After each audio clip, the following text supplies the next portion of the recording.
You ever notice how office chairs make betrayal sound like a fart? That was the first thing Dana said to me on my third day at Crestview Marketing. She leaned against my cubicle wall, holding 2 steaming mugs. Her eyebrow arched like she'd just discovered the meaning of life in the squeaky wheels of my stolen Aeron. I took the mug she offered, something herbal that smelled like it might cure existential dread, and immediately burned my tongue. "Stolen?" I asked, wiping my lips with the back of my hand. Dana smirked and tapped the chair's chrome base with her boot. "Yep. This bad boy belonged to Richard from accounting before he, got escorted out by security last quarter." She lowered her voice like we were sharing a secret, even though half the floor could probably hear. "Want to know what he did?" I leaned in, mug burning my fingers. "Obviously." Dana glanced over both shoulders like we were in a spy movie, then whispered, "Dude was running a whole-ass coupon scam, printing fake vouchers for clients and pocketing the difference. Got greedy, though. Started redeeming them himself at fancy restaurants." She snorted. "Got caught because he tipped 30% every time. Nobody from accounting tips 30%. I laughed so hard, coffee almost came out my nose. Which would have been tragic. This office had the kind of carpet that never forgets. Dana grinned like she'd just won something, and for a second I forgot I was sitting in a dead man's chair. Then her eyes flicked to something behind me, and her whole face changed. "Oh, shit," she muttered, straightening up fast. "Incoming." The temperature in the cubicle dropped about 10 degrees before I even turned around. Dana's grin had vanished like someone hit a kill switch, her spine stiff, mug clutched like a shield. "Mr. Holloway," she said, voice suddenly all business. I swiveled to face a man in a gray suit, so crisp it could have cut paper. Holloway had the kind of smile that didn't reach his eyes, the human equivalent of a no trespassing sign. His gaze landed on my chair, then flicked to Dana. "Ms. Cho, introducing the new hire to our office folklore." Holloway's voice had that quiet, clipped tone that made everything sound like a threat.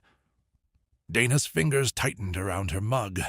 I could practically hear her pulse racing from where I sat. "Just giving her the lay of the land," Dana said, forcing a smile that looked more like a grimace. The air between them crackled with something unspoken. Holloway tilted his head, just slightly, eyes narrowing at the chair again like it was a crime scene. "Richard's chair," he mused, running a finger along the armrest. "Funny, I thought HR had it destroyed." The way he said "destroyed" made my stomach drop. Holloway's finger lingered on the chair's armrest like he was checking for fingerprints. My throat went dry. Dana's coffee mug let out a tiny clink against her ring. Only someone who knew her would have caught the shake in her hands. "Guess it slipped through," Dana said, shrugging with this forced casualness that fooled exactly no one. Holloway's laugh was the kind you'd hear right before a horror movie jump scare, short, dry, and completely joyless. "Funny how things slip through around you, Dana." His eyes flicked to her desk, where a half-eaten bagel sat next to a file labeled Project Phoenix in thick black marker. My newbie brain barely had time to process that before he turned to me with a smile that showed too many teeth. "Enjoy the chair while you can, miss." "Yang," I said automatically, then immediately wished I hadn't. Something about the way his pupils dilated when I spoke made my skin prickle. Holloway held my gaze a second too long before nodding. "Yang." He repeated my name like he was tasting it, and I suddenly understood why mice freeze when the hawk circles. Then his phone buzzed, some corporate ringtone that sounded like money changing hands, and just like that the spell broke. "Duty calls," he said, already turning away, but not before tossing one last glance at Dana's desk. That Project Phoenix file might as well have been glowing neon for how hard he stared at it.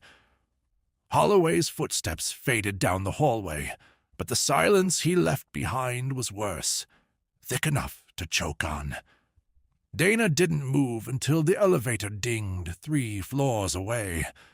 Then she exhaled like she'd been holding her breath since the Nixon administration. "Okay, what the actual hell was that?" I whispered, gripping my mug so tight I was surprised it didn't crack. Dana set her mug down with deliberate calm, like she was defusing a bomb. "That," she said through her teeth, "was Holloway playing his favorite game, Psychological Warfare Simulator 2023. She yanked open her desk drawer and pulled out a pack of gum, offering me a piece with hands that still trembled slightly. "Pro tip, never let him see you sweat. Dude feeds on fear like it's an all-you-can-eat buffet." I accepted the gum, unwrapping it slowly, while my brain processed the